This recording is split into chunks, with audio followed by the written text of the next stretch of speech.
Hello, কেমন আছেন সবাই? আবার চলে আসলাম আরেকটা ফ্লপ রেসিপি নিয়ে।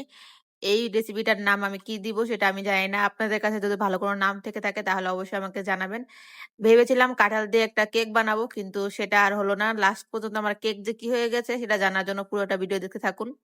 আর এই যে আমি এখানে কেকের একটা পিউরি বানিয়েছিলাম। এখানে কাঁঠাল নিয়েছি, তারপরে দিয়ে দিলাম গুঁড়া দুধ, তারপর চিনি, লবণ সবকিছু দিয়ে বেকিং পাউডার দিয়ে একদম পারফেক্ট একটা পিউরি বানিয়েছিলাম। আর এই পিউরিটা খেতে কিন্তু খুব মজা হয়েছিল। আমি যদি শুধু এখানে পিউরিটা খেয়ে নিতাম তাহলে মনে হয় আমার এতগুলা জিনিস নষ্ট হতো না।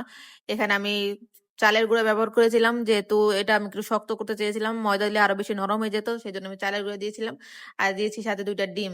এই যে এত কিছু করার পরেও যখন লাস্ট পর্যন্ত কোনো জিনিস ভালো হয় না, মন মতো হয় না, নষ্ট হয়ে যায় তখন আসলে খুব খারাপ লাগে। আর আমার খারাপ লাগা থেকে রাগটা বেশি লাগে। মন মেজাজটা খুবই খারাপ হয়ে যায়।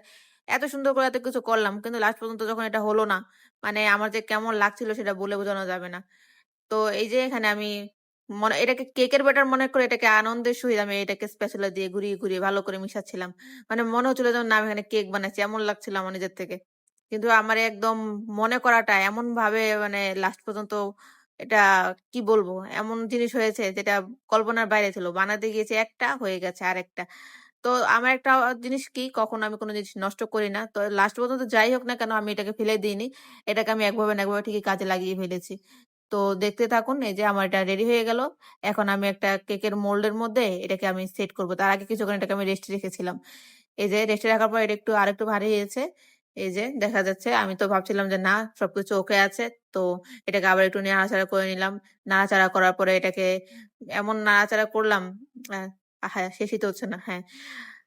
এখন কেকের মোল্ড নিয়েছি। এখানে একটু তেল দিয়েছি। তেলটা একটু ব্রাশ করে নিব চারদিকে যেন নিচ থেকে লেগে না যায় সেজন্য। তো আমার ব্রাশ করা শেষ। এবার এই মোল্ডের মধ্যে আমি কেকের এই মিশ্রণটা আমি দিয়ে দিব। মানে আজারে থাকলে মানুষ যা করে আরকি। তো আমারও ক্ষেত্রে সেটাই। মানে এটা একটা কি বলবো আমি এটা? রান্না নিয়ে আমি একটা এক্সপেরিমেন্ট করতে গিয়েছিলাম। আর আমার এক্সপেরিমেন্ট বেশিরভাগ সময়তেই ফ্লপ হয়। সেজন্য যাতে আমি বলেছিলাম যে আমি এখন থেকে ফ্লপ রেসিপি গুলা শেয়ার করব। না ভালোগুলো করব, ফ্লপটাও করব। আর এই যে দেখেছেন আমার কেক হয়ে গেছে হালুয়া। কেকের পানি শুকায়নি বলে এটাকে আমি তাওয়াতে টেলে এটাকে একটু শুকিয়ে নিয়েছিলাম। আর এইটা দিয়ে আমি পরে তেলে ভাজা পিঠা বানিয়েছিলাম অনেকটা তালে বড়ার মতন। তো এটা ফেলা যায়নি। এটা আমি খেয়েছি। আমাদের ঘরের সবাই খেয়েছে। তো সবার এটা কেমন লেগেছে লাস্ট পর্যন্ত কেক হয়ে গেল পিঠা। তো সবাই বলবেন এটার কি নাম দেওয়া যায়। আর যারা এই পর্যন্ত দেখেছেন সবাইকে অসংখ্য ধন্যবাদ। সবাই ভালো থাকবেন। আল্লাহ হাফেজ।